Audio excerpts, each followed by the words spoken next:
네, 어젯밤 두 번째 TV 토론에서 대선 후보들이 격돌했습니다. 대선이 한 달도 남지 않았지만 양강 후보 간 지지율이 박빙인 상황인 만큼 어제 토론에서도 창과 방패 싸움이 치열했는데요. 과연 표심엔 어떤 영향을 미치게 될지 유영화 한국외대 초빙 교수 그리고 이종근 시사평론가 두 분 모시고 말씀 나눠보겠습니다. 자, 어서 오십시오. 네, 안녕하세요. 안녕하십니까? 자, 어제 이제 두 번째 토론이었는데요. 후보들 간에 여러 가지 그 이슈를 놓고 치열한 공방이 벌어졌습니다. 주제가 여러 가지가 나왔는데 하나하나 한번 짚어보죠.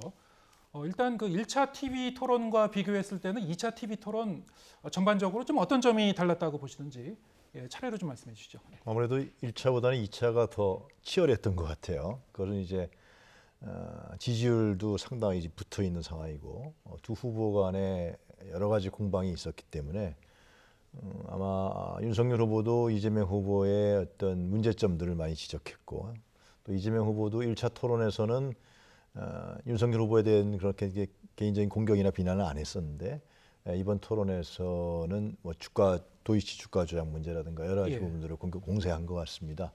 근데 이렇게 봤을 때는 아무래도 이제 안철수 후보 같은 경우는 상당히 진지했던 것 같고요. 네. 또 심상정 후보 같은 경우는 상당히 공격적이고 돌출적인 발언을 한 것 같은데 윤석열 후보가 전에 1차 토론에서 이제 무지하다, 리백이라든가 이런 이제 비난을 받았었기 때문에 이번에 준비를 좀 많이 해갖고 온 것 같아요. 그래갖고 이재명 후보를 많이 공격한 것 같은데 그러나 이제 그 사드 배치 문제에 관련해서 빈센트 브룩스 주한미군 사령관 이미 팩트체크가 끝났는데 언론에서 그걸 다시 또 아니다 그런 발언을 하지 않았다. 그리고 또 이제 도이치모터스 주가 조작 사건에 관련해서 전혀 사실에 근거하지 않은 발언을 한 점이라든가 또 한국식품연구원에 대한 공격에 대한 문제라든가 이런 부분들은 좀 사실에 근거하지 않은 그래서 아마 주말이나 주초에 이런 부분에서 언론에서 다시 한번 좀 짚어내는 그러한 부분들이 이루어지지 않을까 생각합니다. 네, 전반적으로 좀 더 치열한 그런 토론이었는데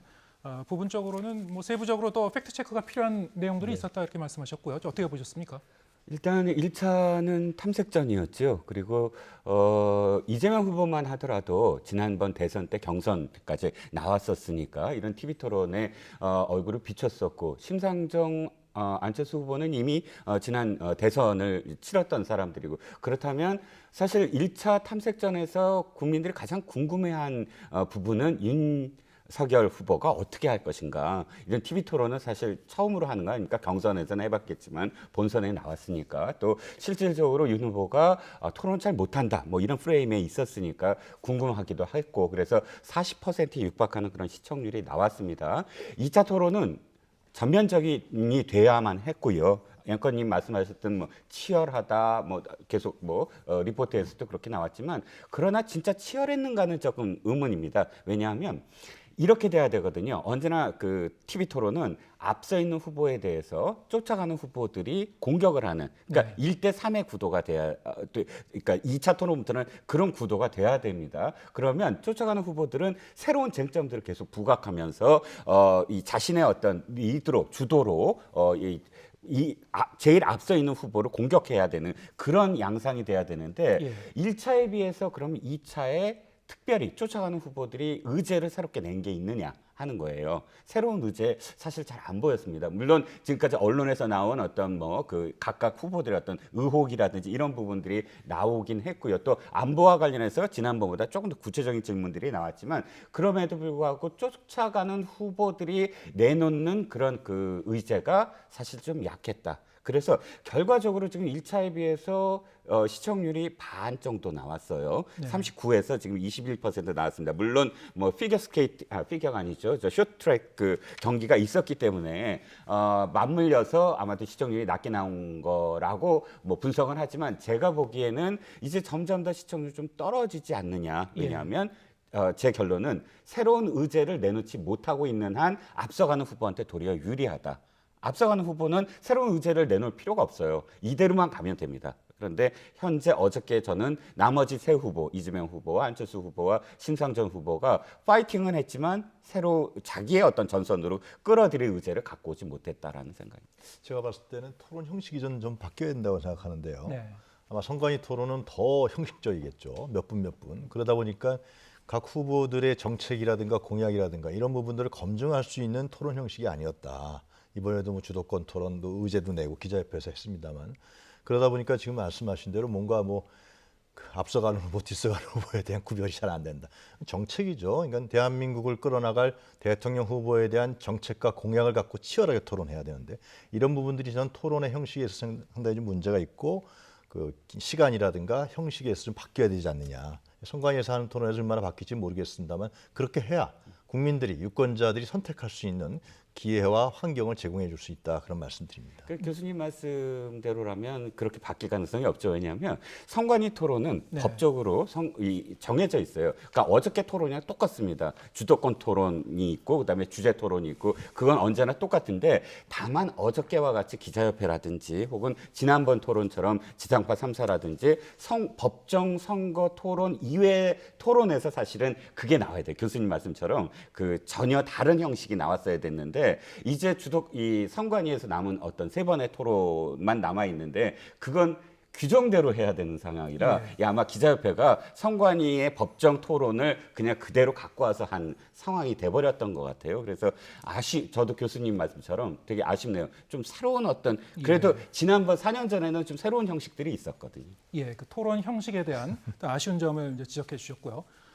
이종근 평론가께서는 이제 물론 그 현재 판세가 뭐 여론조사를 봐서 어떤 그 주요 후보 한 명이 뚜렷하게 앞서간다고 단정지을 수는 없는 상황이긴 합니다만 상대적으로 이제 전반적으로 봤을 때 이재명, 안철수, 심상정 후보가 윤석열 후보에 대해서 좀 더 예리하고 어떤 새로운 어떤 질문을 던지는 부분이 좀 찾아보기가 생각보다 쉽지 않았다 이렇게 좀 전반적으로 평가를 해주셨고요. 뭐 어차피 이제 두 분이 이제 주관적인 이제 평가를 해주시는 겁니다만 그러면은 각 후보들의 이 성적표를 매긴다면 뭐 어떻게 매길 수 있겠습니까? 글쎄요, 성적표를 매긴다면 어제를 봤을 때는 뭐 비슷하지 않았나 저는 생각합니다. 예. 크게 뭐 차이가 있을 수는 없었던 것 같고요. 결국 제가 이제 아까 토론의 형식을 얘기했던 부분들은 후보들의 능력과 자질을 비교할 수 있는 이런 부분들의 형식이 좀 없었기 때문에 국민들이 봤을 때는 너무 비슷하지 않아. 그리고 좀 뭔가 그 네거티브 공방에 대해서 어떻게 얘기하느냐. 결국 이미지 연출이겠죠. 후보가 그걸 어떻게 받아내느냐.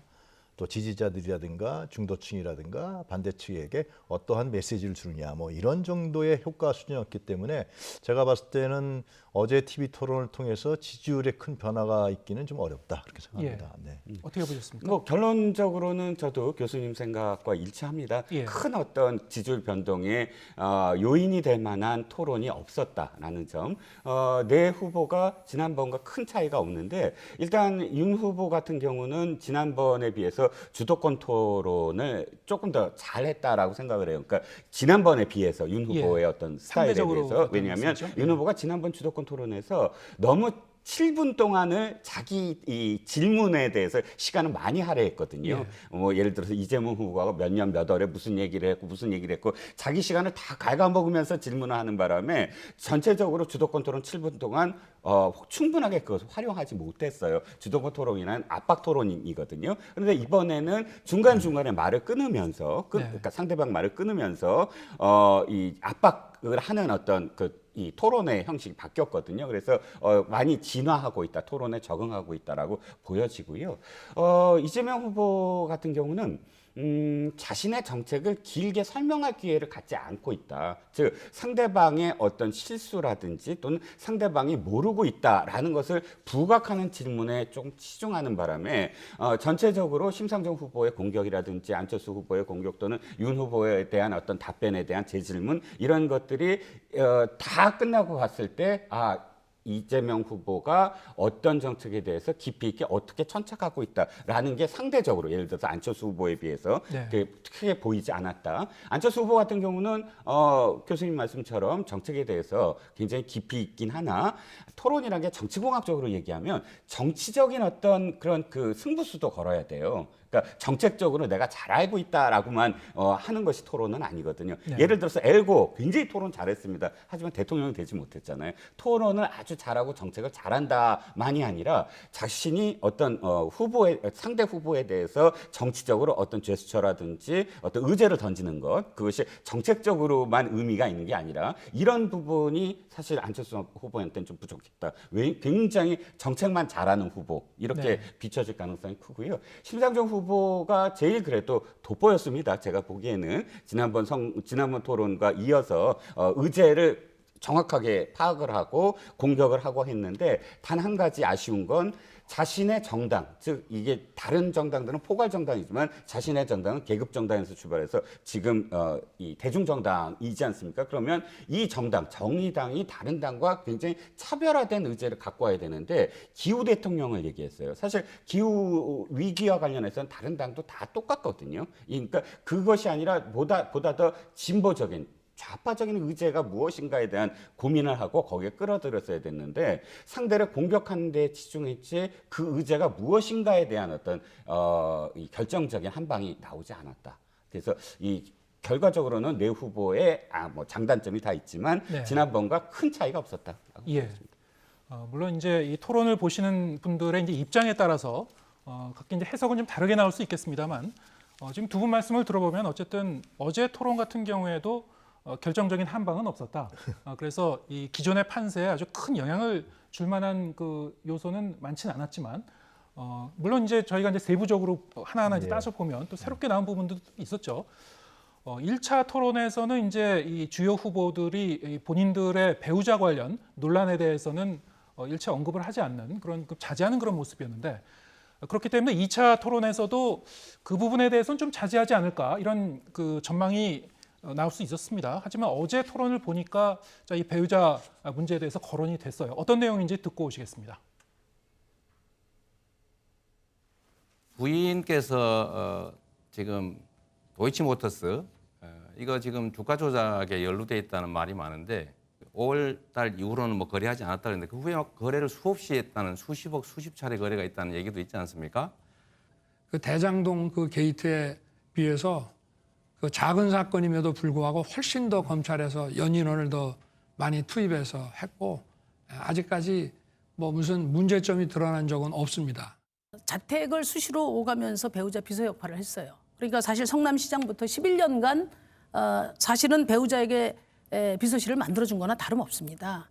제가 뭐 변명의 여지 없이 제 불찰이고 제가 엄격하게 관리하지 못한 것이니까 다시 한번 사과드립니다. 네, 이재명, 윤석열 후보 양쪽 배우자에 대한 이 의혹이 공이 다 이제 거론이 됐는데요. 하나하나 이제 짚어보죠. 일단 이 김건희 씨 관련 도이치모터스 주가 조작 의혹에 대해서는 이재명 후보가 이제 먼저 포문을 열었어요. 저희가 어떻게 보셨습니까? 일단 김혜경 씨에 대해서도 뭐 얘기가 나오겠습니다만 김건희 씨의 도이치모터스 주가 조작 사건, 의혹 사건은 상당히 심각한 거죠. 미국 같은 경우에서는 이러한 주식시장을 교란한 행위 범죄자에 대해서는 상당히 중형을 내리는 거 알고 있습니다. 이거는. 근데 이제 윤석열 후보의 말이 상당히 어긋난 측면들이 어제 많이 드러났어요. 며칠 전에 KBS 보도에서 도이치모터스 주가 조작에서 김건희 씨가 신한계좌증권 외에도 미래에셋증권이라든가 대신증권 계좌를 통해 갖고 참여했고 그것이 약 40억 인 정도 되고 그리고 전체의 7.7%에 달한다라고 보도를 했습니다. 자료까지 제시한 걸로 제가 알고 있습니다. 그리고 검찰이 지금 이 문제에 대해서 심각하게 수사하고 있는데 소환에 응하지 않고 있다. 네. 그리고 김건희 씨는 보도에 따르면 선거 이후에 출두하겠다고 했단 말이죠. 근데 윤석열 후보는 어제도 그랬고 그 전에도 그랬고 이건 검찰에서 다 이미 했고 그리고 신한계좌도 공개했다. 반만 공개한 거죠. 다른 계좌는 공개한 것이 아니고요. 그래서 이 부분은 상등 문제될 것이 없다라고 했는데 지금 진행되는 여러 가지의 검찰 수사 진행이라든가 언론 보도를 통해 봤을 때는 윤석열 씨가 이 부분을 몰랐던 것인지 아니면 감추려고 하는 것인지 사실상 천만 개미 투자자들한테는 이게 충격이거든요. 주식시장을 교란하는 거니 시장을 교란하는 행위 때문에 아주 중대 범죄 문제인데 이 문제에 대해서 어제 토론에서 나왔던 얘기로 봤을 때는 향후에 이 문제가 좀 더 여파가 더 크지 않을까 저는 그렇게 생각합니다. 네. 여기에 대해서 이제 윤석열 후보가 이제 해명한 그 내용을 좀 더 살펴봐야 될 것 같은데요. 두 분은 이 윤석열 후보의 해명이 어느 정도 좀 그 납득할 만하다고 생각하셨는지, 아니면 설득력이 있는지, 아니면 좀 더 추가적인 설명이 필요한 부분이 있는지 어떻게 보셨습니까? 일단 팩트 체크를 해야 되는 게 윤석열 후보 측에서 계속 주장하는 것이 KBS 보도가 자료를 공개하지 않았다는 거예요. 저도 찾아봤습니다. 그러면 구체적으로 40여 차례에 대해서 그 자료가 없어요. 그러니까 지금 말씀하셨던 부분 몇 가지 이러이러한 증권에서 얼마를 했다라고만 돼 있지 구체적인 자료 증거를 제시하지 못하고 있다. 네. 즉 그 윤 후보가 답변을 하려면 그게 구체적인 게 나와야 답변을 할 텐데 구체적으로 자료 공개를 하지 않았다는 거예요. 이건 보도랑 다 확인하시면 됩니다. 확인하세요. 없어요. 아니 보도에 없고요. 나왔어요. 아, KBS 보도에 나왔는데. 그 리스트인데 아니죠. 자료 공개라는 건 이거죠. 아니요. KBS가 여기서부터 여기까지 이걸 했다라고 자료가 있어야 되는데 그 자료가 아니라 그러니까 KBS뿐만 아니라 한겨레 신문이라든가 일요신문에서 다 보도한 거예요. 예, 그 찾아보세요. 보도가 자료가 없습니다. 그거는 다시 한번 확인하시고요. 그다음에 2010년 10월부터 2011년 3월까지 40여 차례에 걸쳐서 공개를 했다고 했는데 그건 역시 내역이 없습니다. 그런데 이 40여 차례 했다라고만 돼 있어요. 그런데 우리가 보통 주가 조작을 했다고 얘기하잖아요. 주가 조작을 하려면 시세 조정을 해야 되잖아요. 시세 조정을 하려면 이 40여 차례 이 기간 동안 했으면 거의 3, 4일에 한 번씩 이렇게 이 거래를 한 것인데 예. 이렇게 거래를 해서 시세 조정을 할 수는 없고요. 그건 전문가들한테 다시 여쭤보시고 그다음에 전화 주문을 했다는 거예요. 전화 주문을 했다는 건 이 증권사에서 다 기록이 남아 있다는 거 아닙니까? 근데 시세 조정을 하는 사람이 전화로 뭐 이렇게 당당하게 네 이걸 뭐 거래하겠습니다. 얼마를 뭐 하겠습니다라고 하겠습니까? 그러니까 이 부분들은 지금 이 윤석열 후보 측의 어떤 주장을 저도 몇 가지 확인을 했지만 공개하지 않았다는 건 제가 확인했지만 나머지 부분들은 뭐 후보 측 지장이니까 저도 뭐 그걸 다 검색을 하지 않았습니다만 그럼에도 불구하고 현재 교수님이 말씀하신 것처럼 이것이 그렇게 큰 일로 번지려면 예. 최소한 몇 가지가 더 나와야 된다는 거예요. 이를테면 거기에 90여 명 가까운 투자자가 있었습니다. 그런데 검찰은 유독 이 김건희 씨만 지금 무혐의 처분을 안 하고 나머지를 모두 다 무혐의 처분을 했어요. 그러면 검찰이 뭘 제시해야 되냐면 나머지 89명이 얼마를 투자를 해서 언제 어떻게 거래를 하고 거기에 비해서 김건희 씨가 어떻게 다른 그러니까 직접적으로 공범과 공모한 혐의가 있기 때문에 무혐의가 아니고 계속 수사를 한다는 걸 밝혀야 되는데 그 89명에 대해서 그냥 무혐의 처리하고 지금 김건희 씨만 혐의가 있다, 계속 수사하겠다 이렇게만 했기 때문에 이 정확하게 검찰이 어떤 의도를 갖고 김건희 씨를 계속 지금 무혐의 처리를 안 하는지에 대한 의문이 남는다는 것이죠. 네. 이 기존에 전문가님 생각은 지금 검찰 수사가 전모를 밝히지 않았는데 예. 그 부분에서 검찰이 수사를 제대로 안 했다라고 말씀하시는 평론가님의 생각이신 거고 국민의힘의 판단이라고 저는 생각이 들고요. 그리고 일단 그 지금 김건희 씨 외에 다른 사람들이 지금 재판을 받고 있지 않습니까? 주가 조작으로 인해서요. 그리고 지금 보도에 따르면 저는 보도밖에 모르겠습니다. 검찰 수사에 밝히지 않았으니까 통정 거래를 했다. 그리고 그 부분에 있어서 상당히 많은 거래를 했다라는 것이 지금 검찰의 주장인 것으로 보도가 돼 있단 말이죠. 지금 현재 이런 부분에 대해서 그러면은 윤석열 후보는 검찰의 수사를 다 했다. 그래서 신한은행 신한계좌증권만 밝혔다라고 퉁치고 넘어갈 사항이 아니라는 거죠. 어제 토론에서 나온 거라든가 언론 보도에 따르면 그 문제에 대해서 정확히 밝힐 필요가 있는 거죠. 더 중요한 사실은 뭐냐면 검찰발 얘기 나오면은 김건희 씨를 소환하라건 출두하라 그러는데 출두를 안 하고 소환에 응하고 있지 않다라는 거예요. 왜 응하지 않고 있습니까? 일반 국민 아닌가요? 잠깐만 얘기 들어보세요. 이런 그 대통령 선거 이후에 나오겠다 그래요. 그럼 자기가 벌써 대통령 부인이 된 겁니까? 영부인이 된 겁니까? 아니죠. 똑같이 주식시장을 교란한 이 중범죄 행위에 대해서 자기가 책임질 부분은 책임지고 사과할 건 사과하고 그렇게 해야 되는 거 아니에요? 이런 부분들을 안 하고 있다는 사실, 이 점에 대해서 지적을 하는 것이지 뭐 나머지 투자자를 검찰이 아니고 그 검찰의 수사 전모가 밝혀져야 나오는 사실이죠. 네.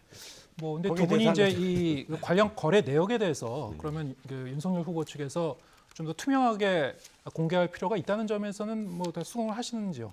그런데 그것도 이렇게 보시죠. 예를 들어서 앵커님이 지금 이 도이치모터스만이 아니라 많은 어떤 주식 거래를 했습니다. 예. 그 주식 거래를 이 각각 증권사가 있어요. 그러면 이 모든 것을 다 이렇게 통장을 하려면 다른 어떤 이 거래도 전부 다 보여지게 되거든요. 예. 그것만 제외해서 도이치모터스만 추려서 공개할 수 있는 방법이 있습니까? 그러니까 지금 중요한 건 모든 주식 거래를 전부 다 공개하라는 것과 마찬가지예요. 근데 나의 재산이 예를 들어서 전체적으로 주식이 얼마가 들어왔고 어떻게 됐다는 건 공직자니까 뭐 공개가 될 수 있을지언정 나의 모든 주식 거래를 전부 다 공개하라.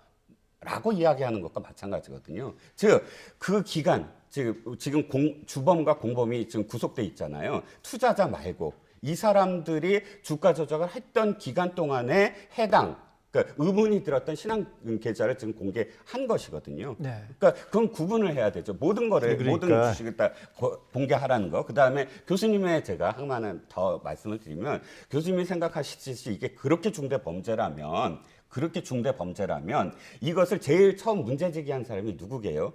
김진태 한나라당 의원입니다. 김진태 새누리당 의원이 청문회 때 검찰총장 청문회 때 이 도이치모터스 사건을 청문회에서 이야기했어요. 그때 민주당 의원들이 뭐라고 이 도이치모터스 사건을 이야기했냐면 이건 아무 죄가 아니다. 검찰이 모든 수사를 다 했다. 내사도 다 했다라고 했습니다. 만약에 이게 그렇게 중대 범죄였다면 이 책임을 누가 져야 되냐면 문재인 대통령과 조국 민정수석이 져야 돼요. 똑같은 논리로 그렇게 중대 범죄를 갖고 있는 그런 의혹을 갖고 있는 사람을 아무 내사도 제대로 안 하고 지금 검찰총장에 임명시키지 않았습니까? 그러니까 앞뒤가 안 맞는 거죠. 그때는 이게 내사를 하고 자신들의 어떤 모든 검찰에서 내사를 하고 다 아무 일도 아니었는데 상대당의 후보가 되니까 이건 굉장히 큰 문제다 이렇게 바뀌고 있잖아요. 아니죠. 그렇게 정치적으로 비약하셔갖고 문재인 대통령과 조국 장관까지 또 넣지 마시고 국회에서 했다라는 사실이 중요한 게 아니라 이 사건이 처음에는 검찰에서 덮었다가 다시 지금 불거져서 다시 수사하고 있다 인정을 말씀드리고요. 증권계좌 공개 문제는 윤석열 후보가 신한증권 계좌를 먼저 공개한 거예요. 물론 공개하라는 압박이 있었지만 그러나 그 이후에 지금 KBS 보도는 뭐냐면 그 이후에 주식 거래가 나타난 부분들을 보도한 거예요. 그것이 뭐냐면 미래에셋증권 계좌라든가 대신증권 계좌에서 40억을 거래했다. 이 부분이 드러난 거예요. 이게 들어보세요. 알겠습니다. 자, 그런 점이 때문에 그걸 자꾸만 우리 평론가께서는 구체적인 사실에 입각해서 얘기를 자꾸만 해야지. 이걸 정치적으로 김진태가 했는데 왜 문제가 되느냐. 그러면 이 사건의 초점 자체와 핵심을 흐리게 하는 거죠. 이게 양당 간에 이제 관련해서 계속 지금 공방이 이어지고 있고요. 네네. 향후 토론에서도 뭐 또 거론되지 않을까 싶습니다. 그래서 이제 그 상황을 지켜봐야 될 것 같고요. 이제 이재명 후보자 배우자 김혜경 씨의 이른바 이제 과잉 의전, 법인 카드 유용 의혹과 관련해서도 문제 제기가 있었는데요. 자, 이 부분은 심상정 후보가 질문을 했죠. 예. 그런데 심 후보가 이 부분은 이 김혜경 씨 배우자의 리스크가 아니고 이재명 후보 본인의 리스크라고 이제 규정을 하고 이제 질문한 부분이 있었습니다. 어떻게 보셨습니까? 일단 심상정 후보의 그 질문 이후에 사실 이재명 후보의 좀 리듬이 깨진 것 같아요. 예. 그 이전에 굉장히 좀 여유가 있었는데 심상정 후보가 그 이후에도 다른 질문을 하는 와중에 이제 이재명 후보가 그러지 마시고요라고 이렇게 그걸 잡아챈 상황이 있었습니다. 사실상 김혜경 씨 문제는 지금 지난번도 그렇고 지금도 그렇고 윤석열 후보가 뭐 정식으로 그것을 뭐 어제 토론에서 거론하지 않고 있음에도 불구하고 심상정 후보가 그 문제를 거론을 했는데 사실은 정확한 문제 제기였던 것 같아요. 뭐냐면 이겁니다. 이 부분을 이재명 후보가 사과를 하고 또 부인도 사과를 하는 와중에 이런 이야기를 해요. 이전부터 알고 있던 사람인데 별정직 공무원이 되다 보니까 공사 구분이 안 됐다. 네. 이 부분은 어떻게 해석이 되냐면 부인의 문제거든요. 그렇다면 부인이 알고 있었다. 그리고 알고 있는 과정에서 공사 구분을 못했다라는 문제인데 어떻게 심상정 후보가 아주 정확하게 이 문제의 본질을 이야기한 것이거든요. 왜 어떤 본질이냐면 이 문제는 이재명 후보의 문제다. 왜냐하면 인사권을 갖고 있기 때문에 즉 이 공사 구분 이 문제가 아니라 그 공무원을 성남시에서 뽑았을 때는 외국인 의전이었어요. 외국인 의전을 담당하는 공무원을 뽑았는데 이 부인 의전을 했다라는 의혹이 있었고, 또 경기도 때는 국회 소통이에요. 국회 소통 사실 서울사무소에서 하거든요. 근데 총무과 도청에 있는 총무과의 직원이 여의도로 왔다 갔다 할 일도 없고, 또 실제로 조사해봤더니 국회 출입증도 발급받지 않았던 거예요, 배모 씨가. 그러면 정확하게 이 업무를 분장을 해야 되고 인사를 담당해야 될 이 도지사가 지금 그러니까 부인의 의전을 담당하는 그런 역할을 하게끔 만든 거 아니에요. 그러니까 그걸 지시를 하든 안 했든 그런 결과가 나왔다면 나의 인사권이 잘못됐다라고 나의 문제로 이야기해야 된다라는 것이 신상정 후보의 지적이었는데, 사실 거기에 대해서도 아까 그 리포트가 좀 다른, 아까 동영상은 다른 부분이지만 바로 어떻게 대답하냐면 또다시 공사 문제를 얘기를 해요. 예. 그러니까 부인의 문제로 다시 이제 판치를 하거든요. 문제의 어떤 본질, 본인의 어떤 인사권에 대해서 내가 잘못했다라고 인정하는 부분이 중요한 어떤 터닝 포인트일 거다. 국민들도 그런 부분에서 어쨌든 사과를 정확하게 해야 된다. 즉, 이 피해자가 A씨다가 아니라 피해자가 A씨도 있지만 피해자가 경기도민들이다. 경기도민들이 자기 세금으로 낸 월급 받는 공무원들한테 부인의 시중을 들게 하고 가사도우미를 하게 한다. 이게 문제의 본질이라는 거죠. 네, 이제 이 이재명 후보 같은 경우에 누구보다 이제 공정을 이제 외치는 그런 후보였는데, 지금 말씀하셨다시피 이제 심상정 후보의 이제 질문 내용을 보면은 이재명 후보가 과거에도 이제 오랜 기간 이 그 배모 씨 이 5급 사무관하고 알고 지내는 그런 사이였고, 그리고 지난 5년간 이제 대선 이 대선을 준비하는 과정에서 계속 지금 알고 있었고 이제 인사권을 갖고 있었단 말이죠.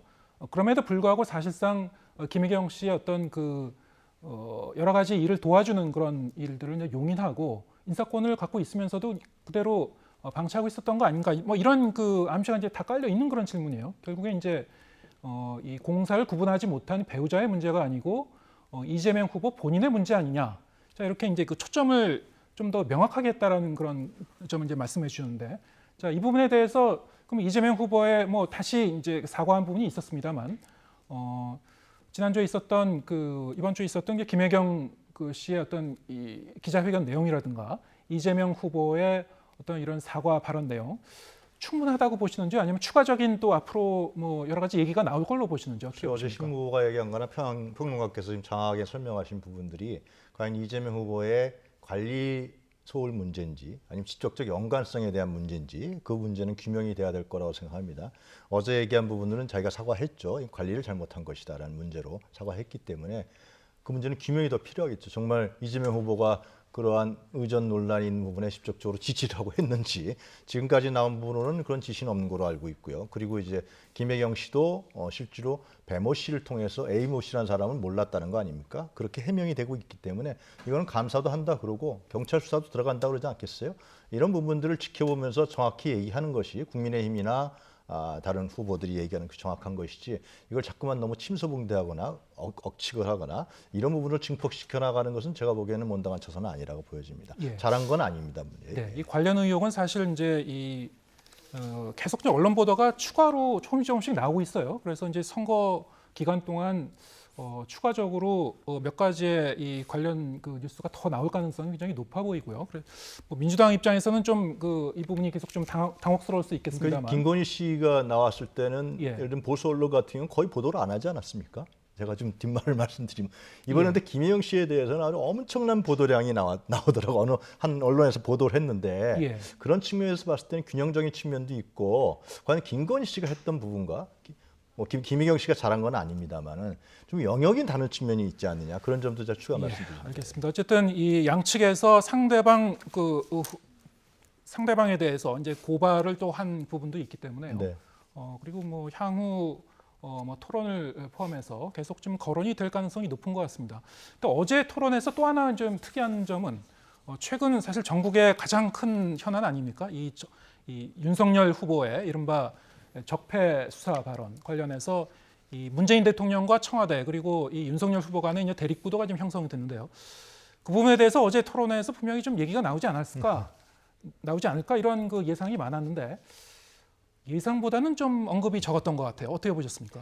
일단 이 문제가 구도가 이렇게 됐잖아요. 문재인 대통령과 그다음에 윤석열 후보의 구도가 돼버렸어요. 예. 이게 예를 들어서 토론에서 이야기가 되려면 문재인 대통령이 토론에 나와야지 이 토론이 되지 않겠습니까? 당사자니까. 근데 지금 후보가 아니잖아요. 자, 생각을 해보죠. 이재명 후보 입장에서 이 문제를 거론을 할 수가 있을까요? 이 문제를 거론하면 어떻게 되냐면 구도가 또다시 문재인 대통령과 윤석열 후보의 구도가 돼요. 자기가 돼야 되는데. 그러니까 지금 이재명 후보의 이 선거 전략은 인물론이거든요. 예. 나는 실력으로 실적을 검증받았다. 그러면 위기에 강한 내가 대통령이 돼야 된다. 이것이 강조돼야 되고 이 토론회 내내 자기의 어떤 능력을 부각시켜야 돼요. 그런데 만약에 이 적폐청산 또는 정치 보복 이 논란으로 그것을 지문하게 되면 완전히 구구도가 돼버립니다. 구도가 돼요. 인물론이 아니라. 그러면 이재명 후보는 자신의 인물을 부각하는 게 더 중요하지 이 부분으로 갈 이유가 없는 것이고, 그러면 심상정 후보나 안철수 후보 역시 똑같은 어떤 생각을 할 수밖에 없어요. 이 적폐청산과 정치 보복을 만약에 문제 제기를 했다가는 자신들도 역시 사실은 이 문재인 대통령이 잘못한 것에 대한 지적으로 지금 토론에 임해야 되는 것이거든요. 문재인 대통령의 정부를 잘했다고 나와서 이 제3자, 제4자 내지는 뭐 제3지역의 어떤 후보들이 토론을 임할 수는 없는 거잖아요. 그러니까 이 문제 자체가 사실상 당사자인 윤 후보를 빼고는 나머지 후보들이 거론했을 때 2시간 내내 자신의 어떤 그런 이 대자대 조표를 했을 때 유리한 부분이 하나도 없다. 그러니까 이 문제는 사실 거론될 수가 없는 문제였다는 거죠. 동의하시는지요? 잘 설명하셨는데 평론가께서 윤석열 후보가 노렸던 부분이 바로 그거죠. 그러니까 지금 정권교체 지지율이 50%가 훨 넘지 않습니까? 자기 지지율은 40% 이하예요. 그러니까 이 문재인 대통령의 성정을 잘 알잖아요. 윤석열이라는 후보가. 그러니까 그걸 건드려서 문재인 대통령과 자기의 대립구도를 만들어서 정권교체 지지율 높은 걸 자기한테 가져와서 이 프레임을 정권교체에 대한 프레임으로 가져가려고 했던 것이 저는 윤석열 후보의 정치적인 생각이었다. 그래서 청와대에서 사과하라 그러니까 아니 그게 아닙니다. 정권보복 아닙니다. 이렇게 흐려버렸잖아요. 그걸 구태여 이재명 후보가 얘기할 필요는 없었겠죠. 그런 구도에 빠지기 쉽게요. 그런데 두 번째 지적할 수밖에 없는 것은 윤석열 후보가 저는 어떻게 그 서울중앙지검장과 검찰총장 올라갈 때 오기수 위를 승진시킵니다. 실제로. 그리고 문재인 대통령이 끝까지 하여튼 추미애 장관과의 대립이 있었을 때도 상당히 그 인사 문제에 대해서 자기 자신이 인사권을 행사하지 않습니다. 그런데 어떻게 그렇게 문재인 대통령의 성정을 다 알고 있을 텐데 윤석열 후보가 어떻게 배신의 칼을 꽂느냐. 저는 이거는 정치적인 문제가 아니라 등에 칼을 꽂은 격이죠. 문재인 정부를 적폐라 그러면서 수사하겠다 그러지 않았습니까? 저는 어떻게 그런 말을 할 수 있느냐. 이것이 뭐 정치 보복이다, 정치 논쟁이라 떠나서 상당히 제가 보기엔 참 무서운 사람이고 자기의 본색을 드러낸 거 아니냐. 그러면서 또 그런 프레임을 걸려고 하는 정치적 의도까지 있었다. 정략적 의도가 있었다. 이렇게 비판하지 않을 수 없을 것 같습니다. 뭐 윤석열 후보의 이제 발언이 뭐 의도가 있었는지 없었는지 여기에 대해서도 뭐 네. 해석하시는 분들의 그 의견에 따라서 의견이 좀 분분하긴 한 것 같은데요. 일단 이 적폐수사 발언 관련 파장 그리고 2차 TV 토론 관련 어떻게 이제 표심에 반영이 되는지 이것도 다음 주에 이제 발표되는 여론조사 결과를 보면 좀 더 윤곽이 드러날 것 같습니다. 앞으로 좀 지켜봐야 될 것 같습니다. 자, 오늘 말씀 여기까지 듣겠습니다. 이용화 한국외대 초빙 교수 그리고 이종군 시사평론가와 함께했습니다. 고맙습니다.